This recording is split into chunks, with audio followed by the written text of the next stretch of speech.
خير من النوم.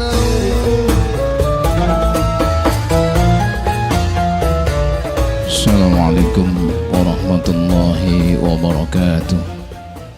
Jemaah yang dimuliakan oleh Allah Subhanahu wa taala.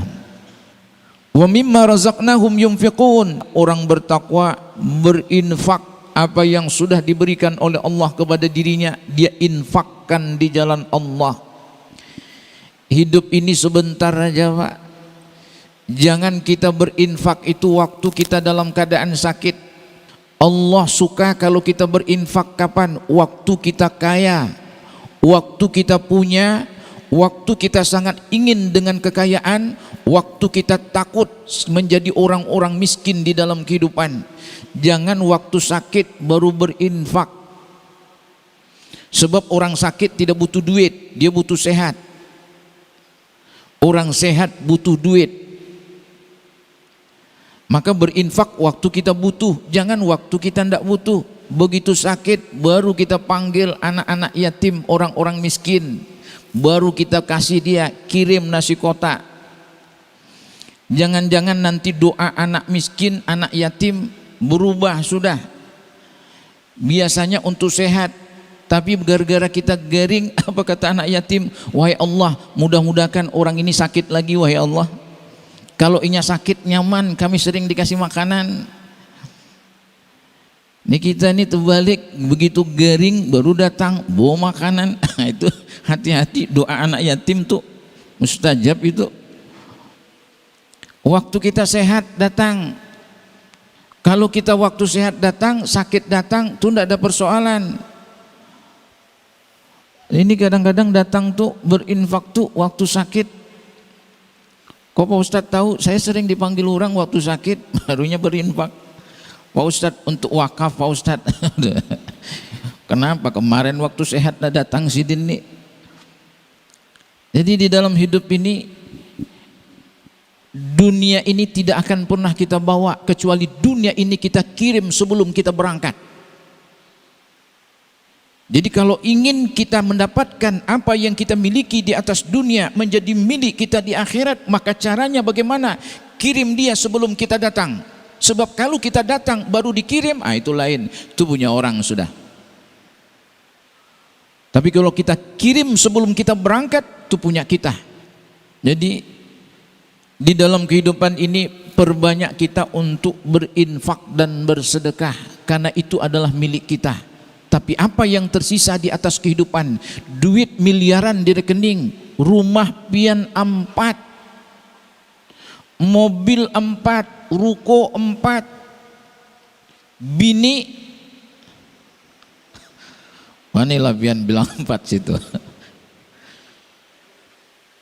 Semuaan ditinggalkan, tidak ada yang pian bawa.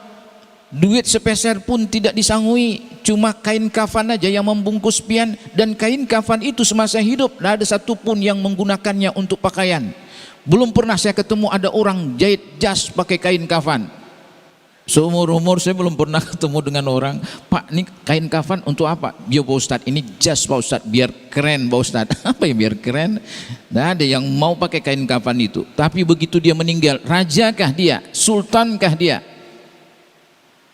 Pemimpinkah dia? Orang kaya rayakah dia? Tetap aja kata bubuhan rukun kematian, terserah hikam, minta apa pokoknya kau bungkus pakai kain ini. Tidak ada yang kita bisa lakukan kalau kita sudah meninggal dunia. Waktu masih hidup, ini orang bertakwa berinfak dengan apa yang sudah Allah berikan kepada dirinya. Wa mimma razaqnahum yunfiqun.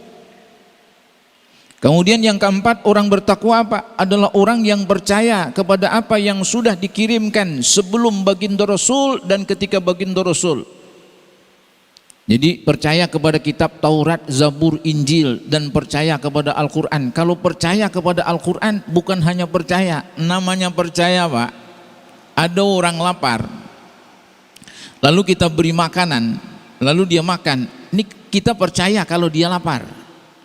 Kalau ada orang berkata dirinya beriman, lalu diperintahkan oleh Allah untuk sholat, untuk puasa, untuk zakat, untuk haji, lalu dia tidak melakukan, kira-kira masihkah kita percaya dia ini orang beriman dan bertakwa? Jadi kalau ingin berkata bahwa kita orang beriman dan bertakwa, maka untuk kepercayaan kita supaya percaya dia adalah orang beriman dan bertakwa, kerjakan apa yang diperintahkan, tinggalkan apa yang dilarang. Betul itu orang, sesuai dengan pembicaraan. Jadi orang yang bertakwa begitu. Alladzina yu'minuna bil ghaibi wa yuqimunas shalah wa mimma razaqnahum yunfikun walladzina yu'minuna bima unzila ilaika wa ma unzila min qablika. Dan yang kelima, wabil akhirati hum yuqinun. Dia percaya kepada hari akhirat itu. Sehingga apa? Dia persiapkan dia persiapkan dirinya untuk menuju hari akhirat. Dunia ini tempat singgahan aja. Dunia ini, kata baginda Rasulullah sallallahu alaihi wasallam ketika beliau berjalan dengan sahabat Ibnu Umar, kun fit dunya ka'annaka gharibun. Jadilah engkau di atas dunia ini seperti orang yang aneh. Au abiris sabil, atau seperti seorang musafir. Kata baginda Rasul kepada Ibnu Umar, wahai Ibnu Umar, jadilah engkau di atas dunia ini seperti orang yang aneh. Itu bayi, Pak. Begitu dia dilahirkan oleh orang tua, pasti menangis. Karena bayi menganggap dunia ini aneh. Saya belum pernah ketemu ada anak bayi begitu lahir langsung dia ketawa. Belum pernah ketemu, Pak, seumur hidup saya. Semua bayi kalau lahir pasti nangis itu. Karena baginya aneh. Maka manusia di dalam hidup mestinya dia aneh melihat perbuatan dosa dan maksiat yang dikerjakan orang. Aneh dengan perbuatan-perbuatan yang tidak benar, yang tidak sesuai dengan Al-Quran dan Sunnah. Aneh bila dia melakukan satu perbuatan yang Allah perintahkan sebenarnya lalu dia tinggalkan. Perbuatan itu jauh dan melenceng daripada Al-Quran dan Sunnah. Jadi aneh kita melihat orang, jangan dibalik. Mestinya kita aneh melihat orang tidak sholat. Mestinya aneh kita melihat orang tidak berpuasa. Mestinya aneh kita melihat orang tidak berinfak dan bersedekah di dalam hidupnya. Mestinya aneh kita melihat orang yang berbuat dosa dan maksiat. Au abiris sabil, atau seperti seorang musafir, kita mampir sebentar aja, habis itu kita melanjutkan hidup kita ini tidak lama, Pak, sebentar aja. Kita ketemu dengan teman-teman kita yang SD, kayaknya baru 10 tahun yang lalu kita lulus SD. Ketemu dengan teman-teman SMP, reuni, kayaknya baru kemarin kita lulus SMP, SMA. Tapi coba pandanglah diri kita di hadapan cermin. Begitu tuanya kita sudah kelihatan kerut-kerut dan gurat-gurat kematian. Bukan hanya ketuaan, sudah tampak di wajah kita. Apa yang kita cari di dalam hidup? Pian cari bini kada kau lagi. Senyum-senyum di depan seorang anak gadis. Apa kata anak gadis itu? Kenapa kai? Menyakitkan. Nah, ada lagi yang kita bisa lakukan di dalam hidup. Maka ada satu nasihat yang harus kita perhatikan. Apa nasihat itu? Igtanim khamsan qabla khamsin. Jaga 5 sebelum datang yang 5. Jaga 5 perkara sebelum datang 5 perkara. Syababaka qabla haramika. Masa muda sebelum datang masa tua. Jadi waktu masih muda ini jaga. Kalau kita ini kan belum terlalu tua bang kita ini.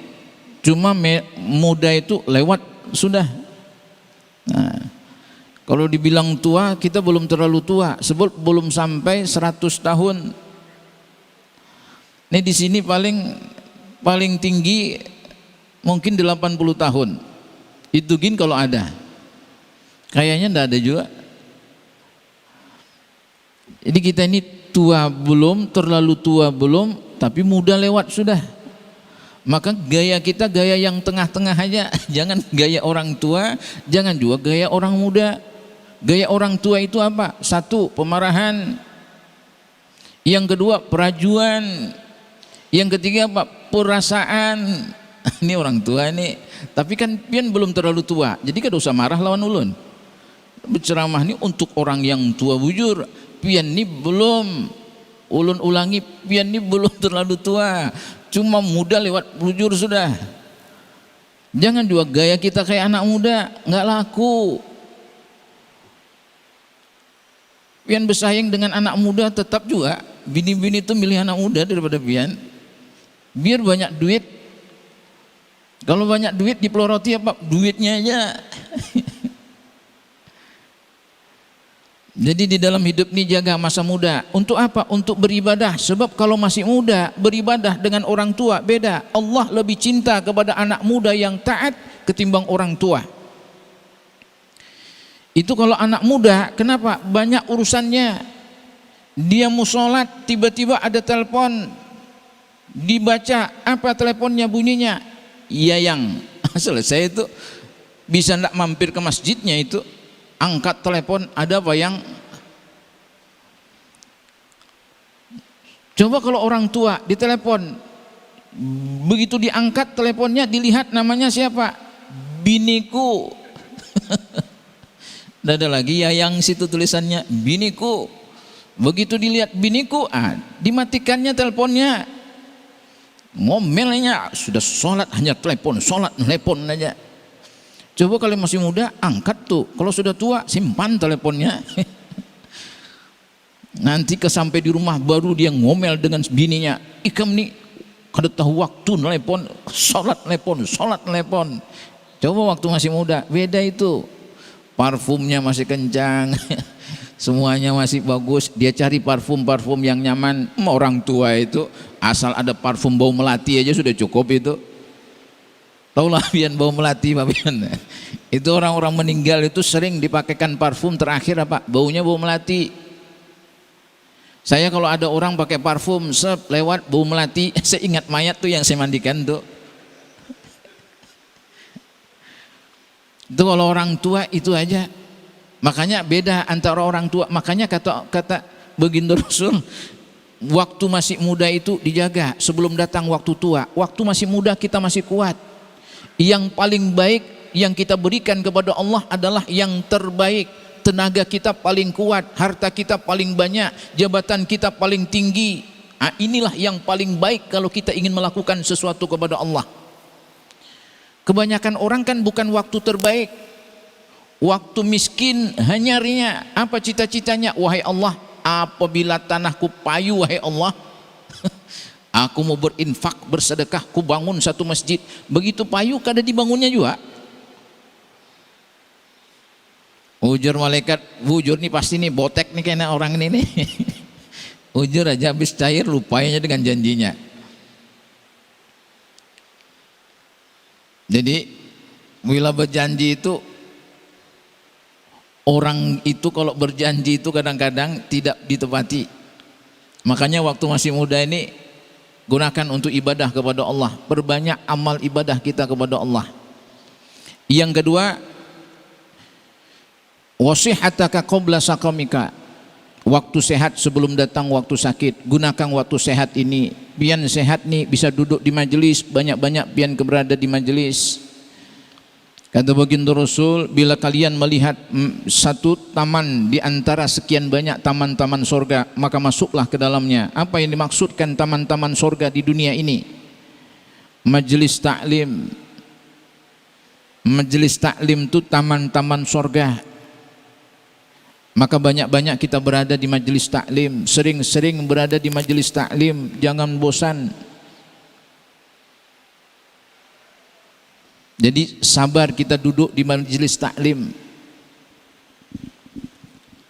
Kenapa? Sebab kita bukan duduk di hadapan seorang ustadz, sebab kita sedang duduk di hadapan Allah Subhanahu wa taala, bukan ustadznya tapi Allahnya. Sebab apa? Man jalasa majlisan yazkurullah fih illa haffathumul malaikah. Barang siapa duduk di dalam satu majlis, maka dia dikelilingi oleh malaikat. Itu malaikat sekampungan mengelilingi kita, membentangkan sayapnya ke langit melindungi orang yang duduk di majlis. Jangan sampai kita keluar dari majelis sementara malaikat masih ada di sisi kita. Tujuan malaikat kemana sih ini? Kata malaikat sebelahnya, kada tahu. Illa haffathumul malaikah wa ghasyiathumur rahmah, dicurahkan rahmat. Kenapa ketika Allah mencurahkan rahmat lalu kita berangkat, lalu kita tidak ingin mendapatkan rahmat itu?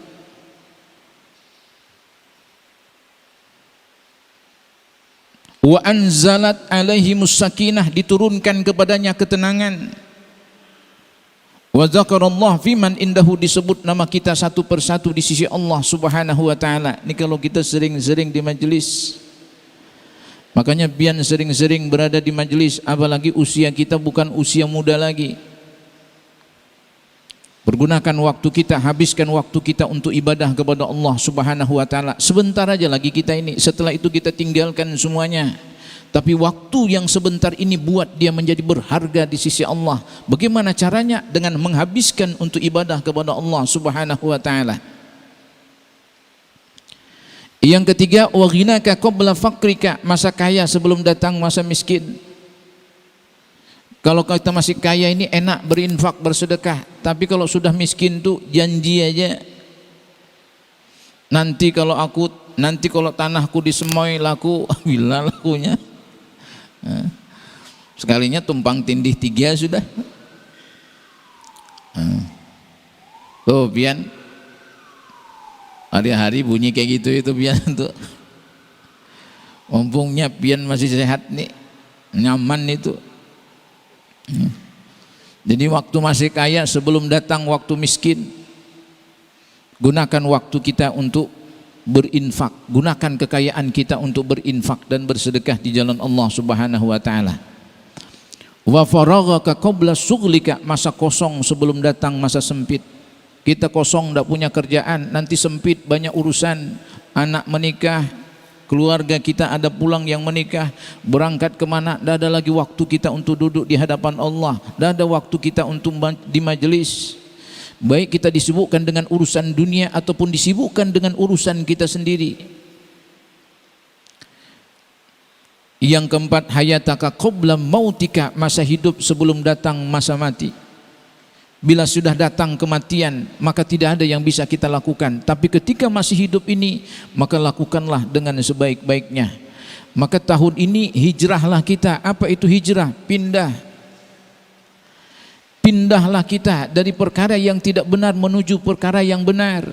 Hijrah makani tidak terlalu dianjurkan. Hijrah pindah satu tempat ke tempat yang lain tidak terlalu dianjurkan. Kalau hari ini kita pindah gara-gara tetangga sebelah, maka suatu saat kita pindah ke tempat yang lain, niscaya kita akan bertemu dengan tetangga yang lain. Kalau kita tidak ingin minum dengan air yang tidak ada kotoran di dalamnya, domi'ta, engkau akan kehausan untuk selama-lamanya. Di mana ada air yang tidak ada kotoran di dalamnya, di mana ada teman dan saudara tetangga yang kita tidak memiliki aib pada dirinya, maka bertemanlah dengan siapapun. Kadang-kadang memang ada teman yang punya aib, punya salah, tapi bertemanlah dengan baik dengannya. Usahakan bukan hanya melihat kesalahannya, tapi usahakan kita untuk membagusi dia. Jadilah kita air yang mutlak. Apa itu air yang mutlak? Suci dan mensucikan. Apa maksudnya? Dia baik dan sanggup membaikkan orang lain. Khairun nas, sebaik-baik manusia, ahsanuhum khuluqan. Man ahsanuhum khuluqan wa anfa'uhum linnas, adalah orang yang baik akhlaknya dan bermanfaat bagi orang lain. Hidup kita ini, orang Islam itu seperti lebah, Pak. Dia hinggap pada tempat yang baik, dia keluarkan sesuatu yang baik. Hidup kita ini harus singgap di tempat-tempat yang baik, singgah pada tempat-tempat yang baik. Kita harus melakukan perkara-perkara yang baik, dan kita harus mengeluarkan sesuatu yang baik kepada orang lain. Bermanfaat hidup kita di dalam kehidupan ini. Jadi hijrah yang dianjurkan apa? Hijrah maknawi. Yang pertama, hijrah i'tiqadiyah, keyakinan kita harus kepada Allah, jangan lagi kepada yang lain, jangan percaya kepada yang lain. Yakin dan percayalah kepada Allah. Allah ampunkan semua dosa. Seorang penzina setelah setelah diazab di dalam api neraka, dia pasti masuk surga. Seorang pembunuh setelah dibakar di dalam neraka, dia pasti masuk surga. Seorang penjahat, peminum dan lain sebagainya, setelah dibakar di neraka, diazab di neraka, dia pasti masuk surga. Tapi seorang yang melakukan perbuatan syirik, dia dibakar untuk selama-lamanya, tidak akan keluar lagi dari neraka jahanam. Jadi jangan sampai kita jatuh kepada perbuatan syirik. Apa itu syirik? Menduakan Allah. Antaja'allahu niddan wa huwa khalaqaka. Kau jadikan Allah itu ada tandingan, padahal Allah sudah menciptakan engkau. Satu sisi kita percaya kepada Allah, sisi lain masih percaya kepada yang lain selain daripada Allah. Syirik, menduakan Allah, tidak akan keluar dari neraka untuk selama-lamanya. Jadi berhati-hati syirik itu. Yang kedua, hijrah fikriyah. Pola pikir kita harus pola pikir yang baik. Pola pikir kita adalah pola pikir Islami. Harus hati-hati di mana kita menempatkan Al-Quran dan Sunnah, dan di mana kita menempatkan akal fikir kita. Jangan dibalik. Kebanyakan orang akal dulu dia pakai, baru Al-Quran dan Sunnah. Sesat dan menyesatkan. Yang betul bagaimana? Al-Quran dan Sunnah, kalau kita hendak menempatkan dalil Al-Quran dan Sunnah dan akal manusia, maka penempatannya seperti orang yang berjalan di tengah kegelapan malam. Dia tidak tahu mana batu, dia tidak tahu mana duri, dia tidak tahu mana lumpur dan parit. Maka untuk mengetahuinya bagaimana? Dia pakai itu senter. Maka Al-Quran adalah senter bagi manusia di dalam kehidupan untuk menyenter. Lalu mata adalah akalnya. Untuk apa? Untuk melihat apa yang sudah disenter. Sehingga akalnya berkata, matanya berkata, itu batu, itu lumpur, itu duri, itu paret. Sehingga dia tidak terinjak dan termasuk ke dalamnya.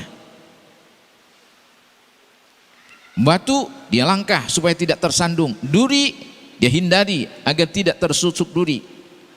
Lumpur, begitu juga. Parit, begitu juga. Kenapa? Akalnya digunakan setelah diterangi, diberikan hidayah oleh Al-Quran dan Sunnah. Kenapa? Al-Quran perkataan Allah, sementara akal ini adalah milik manusia. Bagaimanapun hebatnya kitab dikarang seseorang, pasti tidak akan sebanding dengan kehebatan Al-Quran karangan Allah Subhanahu wa ta'ala. Ini orang sekarang Al-Quran dikesampingkan. Ada pulang yang berkata Al-Quran sudah tidak relevan lagi. Bukan Al-Quran tidak relevan, otaknya. Manusia ini terbatas. Al-Quran itu mukjizat baginda Rasul sampai hari kiamat. Inna nahnu nazzalna zikra wa inna lahu lahafidun. Kami yang turunkan Al-Quran, kami jaga Al-Quran sampai hari kiamat. Artinya apa? Kebenaran Al-Quran sampai hari kiamat. Tapi kebenaran otak manusia, hari ini dikeluarkan dalil, besok dikeluarkan dalil lebih hebat daripada dalil yang sudah ada. Artinya apa? Dia tidak abadi. Sama dengan pemilik akal itu sendiri, dia tidak akan abadi, dia akan meninggal dunia. Kalau begitu bagaimana? Mestinya kita harus percaya kepada Al-Quran secara mutlak.